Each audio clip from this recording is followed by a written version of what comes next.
I do think the press needs to start recognizing the value of better reporting on environmental issues as well as promoting these issues. Project coordinator and editor of the Cropper Foundation's Caribbean News Network, Tyrell Gittens, says in trying to report on the environmental impact of some industries, journalists may come under attack by those adding to the environmental crisis. What I would say, could be a problem for the press here at home and in the Caribbean is that, of course, we have a lot of economic interests when it comes to extractive industries like the oil and natural gas, sector or the mining sector.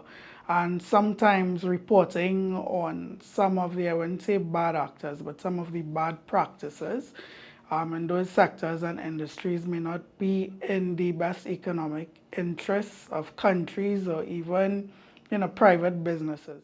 And though there is the freedom to report on the issues, some may feel the need to stay away from such stories.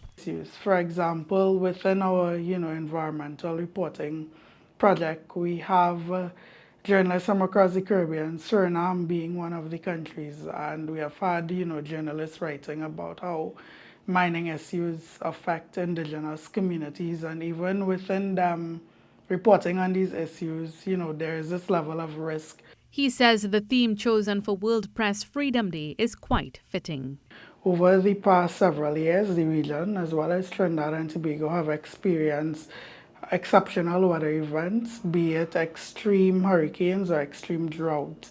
He says it's necessary to have the freedom to share the stories associated with the current climate crisis. So if we want to continue educating people about the natural environment and these environmental issues, as well as holding our regional leaders and decision makers accountable for the decisions that they are making that affect the natural environment, that in turn affect our environment, I definitely think it's important to have a free and fair press.